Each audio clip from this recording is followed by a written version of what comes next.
Hi, so here is my completed dark ride, complete with sign and front stanchions, chain, all kinds of good stuff. We also reused these pillars and the fencing that we had from last year's haunt, which is always good. It's always, whenever you're doing haunted houses or anything like that, you're gonna recycle stuff. So, and up here, you can see I have a speaker on either side.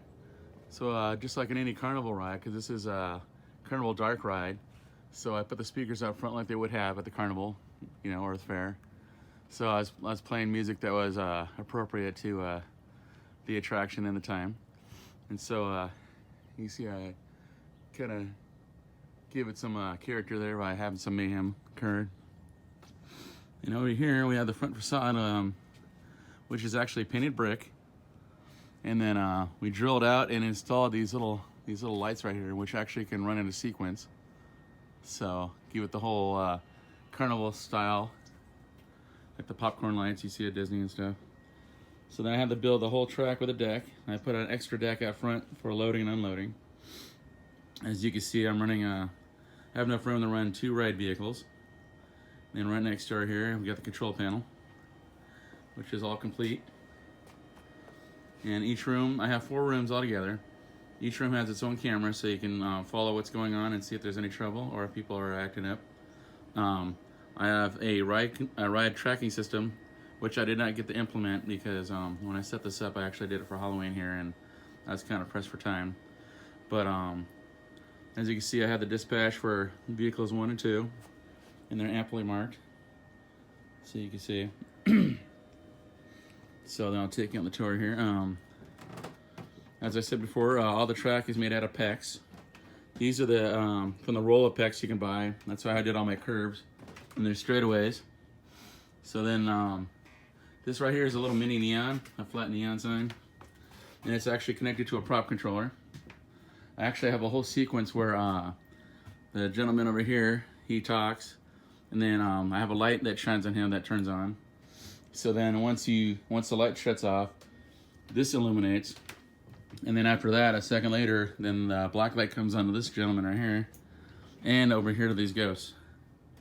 So I have 4 channels that are setting off as it goes off. As you can see, I brought the track around, and between all the rooms, we got the nice, Halloween set. I was gonna use doors, but I didn't have enough room for this particular ride to fit doors in, so that's why I opted not to use them. So as you can see, we got the zombie over here. He's got the dynamite. So right before it blows it up, I had the track bring you right up to him, so you can see the gleam in his eye.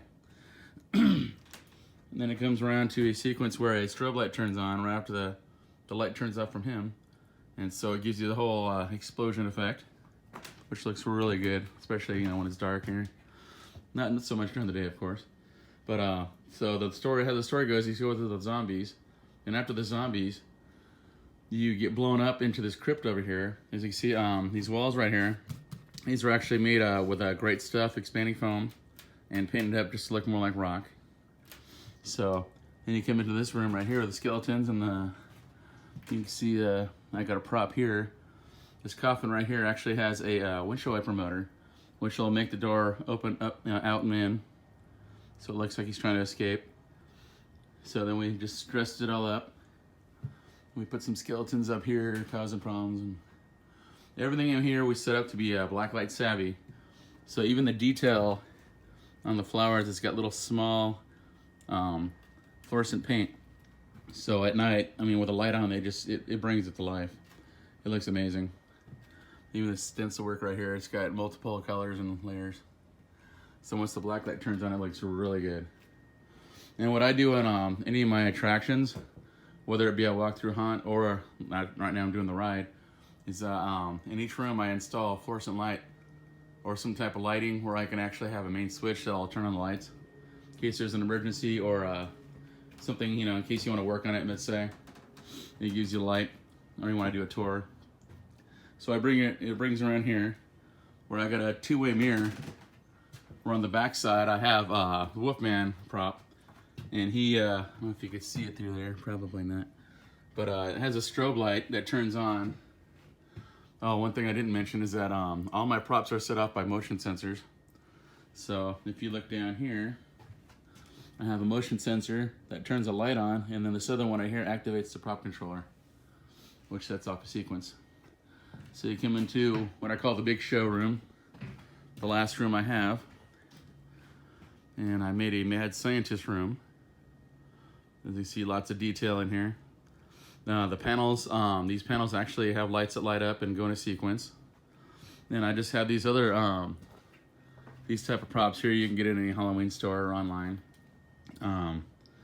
This is a special made cadaver prop that's pneumatic.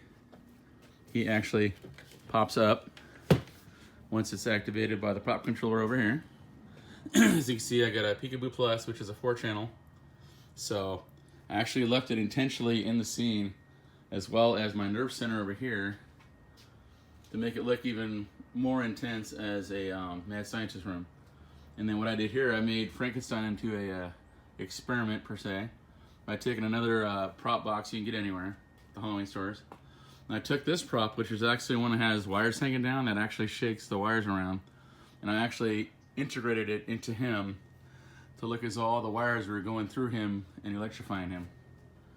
And then this, all it is, I just took a kid's fireman hat and I just repurposed it, put the wires on and everything, added the conduit coming out so it's hooked to the panel. That's just a little metal box I dressed up to look all rusted up. And same with the panel here, I rusted it up with paint. There's different colors of paint you can use to make it look more distressed, a little older, you know. So, and even little details like this right here.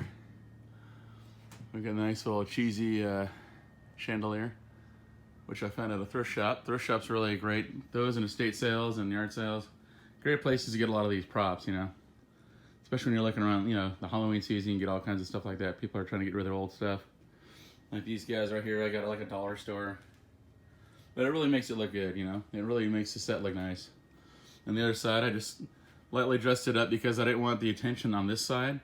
I wanted it to be on the side where all the action was going on. So that's why I lightly dressed it with chains and such, so that way it looks a little more menacing, you know. So then as you exit, I had another character I wanted to put inside here because I wanted to actually use all the classic movie monsters from back in the day. So I had found this guy actually at a thrift shop as well, off season. And so then we have all these tombstones that we've used in the past. You can even get some like at the dollar store or whatever. But we decided to go ahead and use these as a segue to the exit. So that way people have something to check out while they're waiting. So because sometimes we'll stop the ride vehicle back here for safety, since we're using on-off switches for the controls. So there you have it, our tour of the ride, my finished completed ride.